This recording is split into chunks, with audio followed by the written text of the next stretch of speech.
हाय दोस्तों, चलो मिलकर हिंदी को सुपर फन बनाते हैं। नमस्ते बच्चों।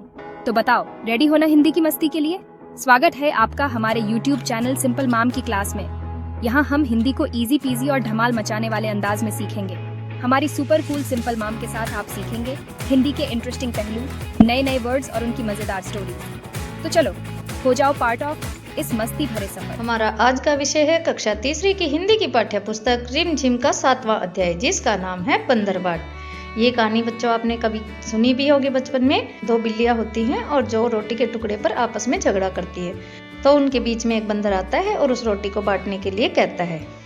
तो इस तरह से इस कहानी का नाम क्या पड़ा? बंदरबाट। तो आइए शुरू करते हैं हमारा आज का अध्याय 7 बंदरबाट। देखिए बेटा, ये इस तरह से प्रतीत होता है जैसे कि एक कोई रंगमंच पर किसी नाटक को किया जा रहा है। तो इस तरह से हम इस कहानी में पढ़ेंगे। स्थान खुली जगह या कोई बड़ा कमरा।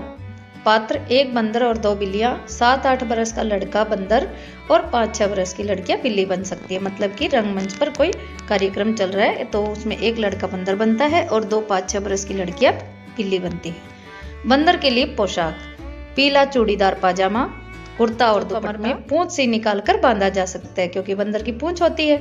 मुंह पर लगाने के लिए बंदर का चेहरा, जिसमें आंखों और मुंह की जगह छेद हो ताकि उसमें से सांस भी लिया जा सके और बोला भी जा सके और देखा भी जा सके।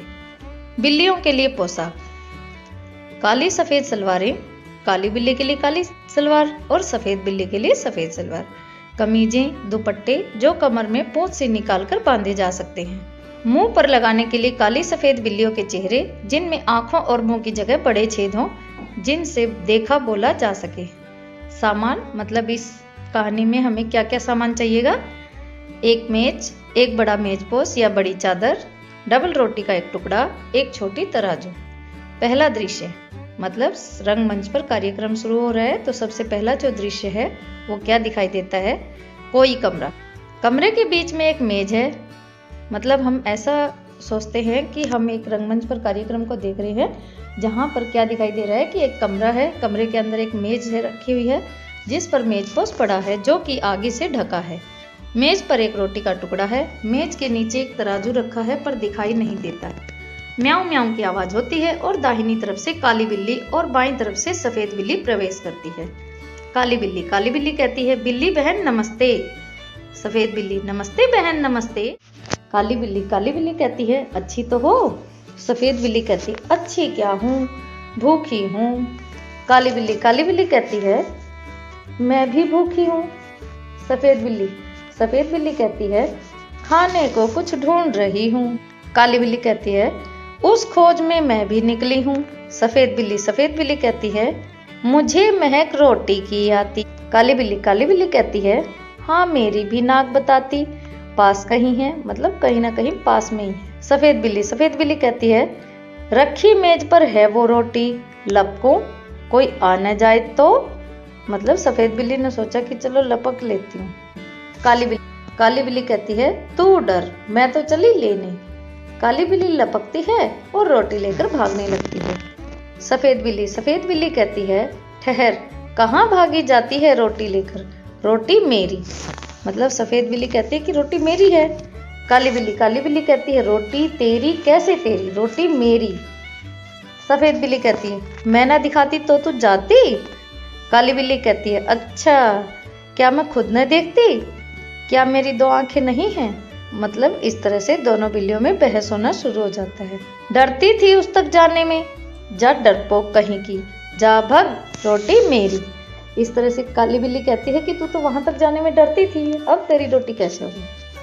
सफेद बिल्ली कहती है, रोटी कहे दे रही मेरी, मैं ले जाने तुझे न दूंगी। मतलब तुझे भी नहीं लेके जाने दूंगी। काली बिल्ली कहती है, देख राह से मेरी हट जा, ले जाऊंगी तुझे न दूंगी। काली बिल्ली कहती है, मेरी राह से हट जा, मेरे रास्ते से हट जा, ये रोटी तो मेरी, मैं लेके जाऊंगी। सफेद बिल्ली कहती है, देखूं कैसे ले जाती है, जो पहले देखे हक उसका है रोटी पर। मतलब अब वो पूरा हक जमाते हैं कि रोटी पर मेरा ही हक है।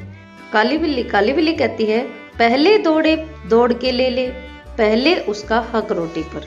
मतलब जो पहले दौड़ के लेगी हक उसी का होता है, रोटी पर पहला हक मेरा। सफेद बिल्ली कहती है, मैं कहती हूँ रोटी मेरी। काली बिल्ली कहती है, मैं कहती हूँ रोटी मेरी। तो देखो इस तरह से एक रोटी का टुकड़ा है और दोनों बिल्लियां झगड़ रही हैं। दोनों झगड़ती हैं, रोटी मेरी कहकर एक दूसरे पर गुर्राती हैं। बंदर का प्रवेश। बंदर क्या कहता है, क्यों तुम दोनों झगड़ रही हो? तुम कहती हो रोटी मेरी, सफेद बिल्ली से। तुम कहती हो रोटी मेरी, काली बिल्ली से। मतलब काली बिल्ली से कहता है कि तुम कहती हो रोटी मेरी, सफेद बिल्ली कहती रोटी मेरी। रोटी किसकी? मैं इसका फैसला करूंगा, चलो कचहरी, मेरे पीछे पीछे आओ। मतलब बंदर बहुत चालाक था और वो कहता कि चलो कचहरी चलो, मैं तुम्हारा फैसला करता हूँ। बंदर दोनों से छीनकर रोटी अपने हाथ में लेकर चलता है। दोनों बिल्लियां पीछे पीछे जाती हैं। दूसरा दृश्य, मतलब अब वो दृश्य समाप्त हो चुका है। अब दूसरा दृश्य शुरू होता है, बंदर की कचहरी। बंदर मेज पर बैठा है, रोटी का टुकड़ा सामने रखा है। दोनों बिल्लियां मेज के सामने इधर उधर खड़ी हैं। बंदर सफेद बिल्ली से, बोलो तुमको क्या कहना है? सफेद बिल्ली कहती है, श्रीमान पहले मैंने ही रोटी देखी थी, इससे रोटी पर पूरा हक मेरा बनता है। बंदर कहता है काली बिल्ली से, बोलो तुमको क्या कहना है? काली बिल्ली कहती है, श्रीमान पहले मैं झपटी थी रोटी, इससे रोटी पर मेरा हक पूरा बनता है। बंदर सफेद बिल्ली से, एक आंख से देखी थी या दोनों आंखों से? सफेद बिल्ली कहती है, दो आंखों से, दोनों आंखों से। तो इस तरह से मतलब उनको गुमराह करता है और बातों में लगा के रखता है। बंदर काली बिल्ली से कहता है, एक टांग से झपटी थी या दोनों टांगों से? काली बिल्ली कहती है, दो टांगों से, दोनों टांगों से। बंदर कहता है, तुम दोनों का था गवाह भी? मतलब कोई गवाह था जिसको मैं बुला के पूछूं कि क्या झगड़ा था? दोनों बिल्लियां, कहीं ना कोई ना कहीं। बंदर कहता है, बात बराबर।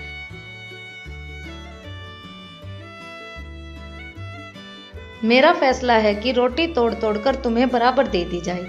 मेरे पास धर्म कांटा है। मतलब कहता है कि मेरे पास एक धर्म कांटा है, मतलब एक तराजू इस तरह का है जो कि बराबर हिस्सों में तुम्हारी चीज को बांट देगा। बंदर मेज के नीचे से तराजू निकाल कर लाता है, दो हिस्सों में तोड़कर दोनों पलड़ों पर रखता है और उठाता है। अब आप सभी को पता है कि जैसे भी तोड़ते हैं तो वो एकदम बराबर तोड़ नहीं रहा है। एक पलड़ा नीचे रहता है, दूसरा ऊपर। मतलब एक भारी हो जाता है थोड़ा सा और दूसरा, एक पलड़ा नीचे रहता है और दूसरा ऊपर। बंदर कहता है, यह टुकड़ा कुछ भारी निकला, इसमें से थोड़ा खाकर हल्का कर देता हूँ। मतलब जिधर का भी भारी होता है थोड़ा सा खा लेता है। फिर तराजू उठाता है, अब पहला पलड़ा ऊपर है और दूसरा नीचे। बंदर कहता है, अब यह टुकड़ा भारी निकला, अब इसको थोड़ा खाकर हल्का कर देता हूँ। मतलब वो दूसरी तरफ से उस टुकड़े को तोड़ करके खा लेता है। फिर तराजू उठाता है, अब पहला पलड़ा नीचे हो गया और दूसरा ऊपर। मतलब एक बार पहला पलड़ा नीचे हो जाता है, दूसरी बार दूसरा पलड़ा नीचे हो जाता है। बंदर कहता है, अब यह टुकड़ा भारी निकला, टुकड़े भी कितने खोटे हैं, एक दूसरे को छोटा दिखलाने में ही लगे हुए हैं। मुंह थक गया बराबर करते करते और तराजू उठा कर हाथ थक गया। मतलब बंदर खुश भी हो रखा है मन ही मन और इनके सामने ऐसे दिखाता है जैसे तो मैं परेशान भी हो रखा हूँ। दोनों बिल्लियों को बंदर की चालाकी का पता चल गया। हाथ मलती हुई बड़ी उदासी से एक दूसरे को देखते हुए सफेद बिल्ली कहती है, आप थक गए, अब न उठाए और तराजू। काली बिल्ली कहती है, बचा खुचा जो उसको दे दें, हम आपस में बांट खाएंगे। बंदर कहता है, नहीं तुम फिर झगड़ोगी, मैं झगड़े की जड़ को ही काट देता हूँ, बचा कुचा भी खा लेता हूँ। तो इस तरह से जो बची कुची रोटी थी वो भी खा लेता है। इतना कहकर बची कुची रोटी भी बंदर खा जाता है और तराजू लेकर भाग जाता है। दोनों बिल्लियां क्या कहती हैं, आपस में झगड़ा कर बैठी, बुद्धि अपनी खोटी, अब पछताने से क्या होता, बंदर हड़पा रोटी। मतलब वो आपस में बातें करती है कि अपनी बुद्धि खोटी थी जो कि झगड़ा कर बैठी हैं, अब पछताने से क्या होगा, अब तो बंदर ने सारी रोटी को हड़प लिया है। तो बेटा ये कहानी किसने लिखी है? हरिवंश राय बच्चन जी ने। और ये कहानी आपको अच्छे से समझ भी आई होगी। सब्सक्राइब जरूर करना और घंटी का बटन भी दबा दो ताकि कोई भी वीडियो मिस ना हो। अगले वीडियो में मिलते हैं, तब तक मुस्कुराते रहो, सीखते रहो सिंपल मैम की क्लास के साथ। धन्यवाद।